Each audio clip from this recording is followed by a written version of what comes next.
is that homosexuality is an atrocious evil. It's an atrocious evil. And it is one of the most despicable crimes that Allah subhanahu wa ta'ala speaks about in the Quran. And there is no debate about it. There is absolutely no debate about it. Its character is such that it leads to a succession of other equally crimes. And I hope you understand what I said now. That it is such an evil, the character of it leads to a succession of other equally atrocious crimes. And remember, it violates the very fitrah of human nature. It violates it. And we must remember that homosexuality treats with contempt religious commandments, works against the law of nature, and establishes itself as an agent of falsehood and misguidance. We as Muslims need to understand this very clearly.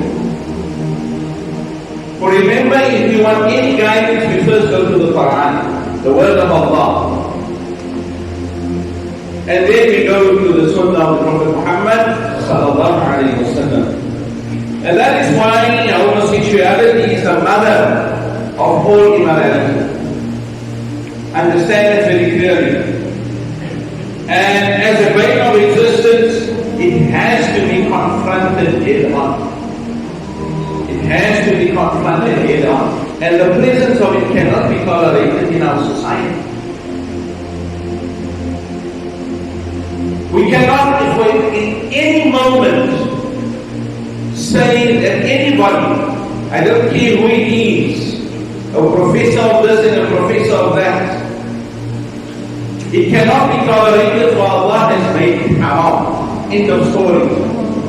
And there is no ways of justifying it and wanting to interpret the Quran in accordance of the way we would like the Quran to suit us. And that is the problem with the Muslim Ummah.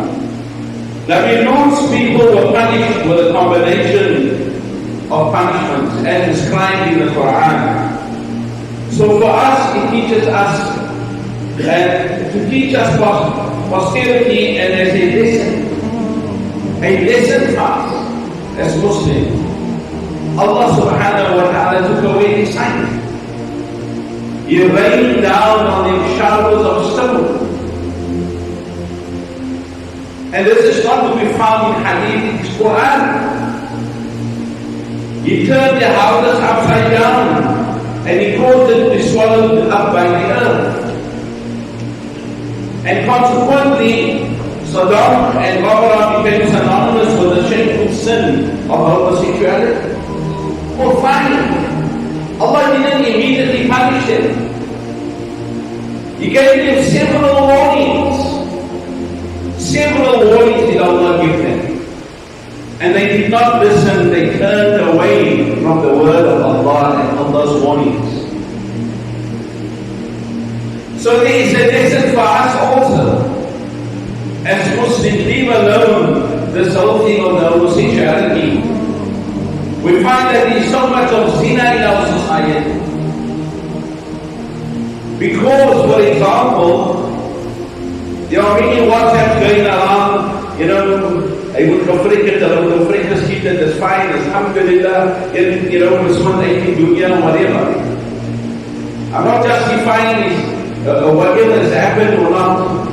An extrajudicial killing is not allowed in Islam, end of story. But let's examine ourselves as a society. There is so much zina in our society.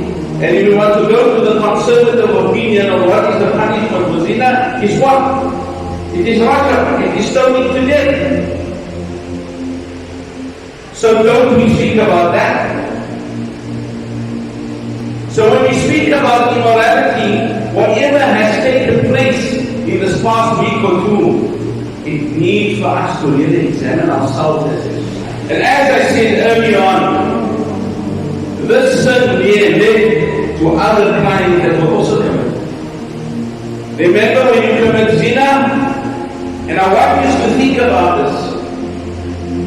I want you seriously to think about how Islam works. Let alone the person who is, a Muslim and, he commits this act. And he thinks in his mind whatever he's doing is not haram. Na'udhu billah. So technically he's rejecting an ayah of the Quran.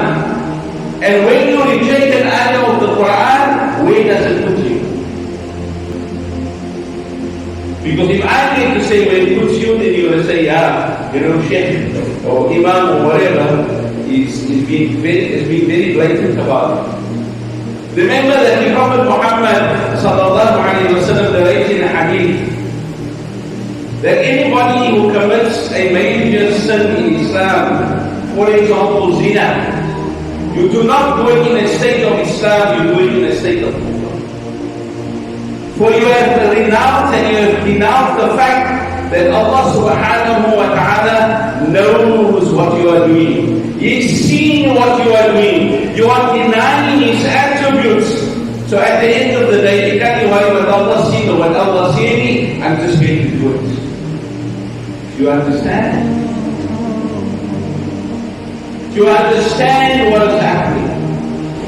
Animals that Allah has created, they don't go against the law of the way Allah has created them. Even the pig, the khinzir, and we are not the forbidden class, doesn't do what man does. You know that? And I want you to think about it. And that is why Allah subhanahu wa ta'ala says in the Quran, لَقَدْ خَلَقْنَا الْإِنسَانَ فِي أَحْسَنِ تَقْوِيمٍ. I created man perfectly. ثُمَّ رَدَدْنَاهُ أَسْفَلَ سَافِلِينَ. But if we go to the lowest of the low, the lowest of the low, worse than animals, and Shaitan promised that he will go so far in deluding and misguiding man that man in the end will get resort to changing the creation of Allah. He will rebel against himself, the creator, and the order of nature. So confident was Shaitan about his plan that he said to Allah subhanahu wa ta'ala, وَلَا تَجِدُ أَكْثَرَهُمْ شَاكِرِينَ. After he refused to obey Allah, Allah didn't punish him. Allah didn't say it to him. He asked him, قَالَ مَا مَنَكَ أَلَّا تَسْجُدَ إِذْ أَمَرْتُكَ. Why did you not listen to what I told you? And he said, what? I made out of fire, made out of, sand, out of mud. It's Nabi Adam alayhi salatu wassalam. And Allah cursed him, and Allah said, get out of here. And then he asked Allah for respite.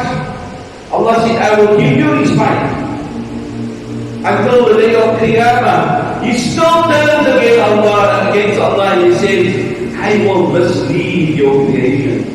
From above them, from the bottom of them, from the right, from the left, from every way, I will want to mislead them away from Allah. And then Allah says to him, you can only mislead whom I allow you to mislead.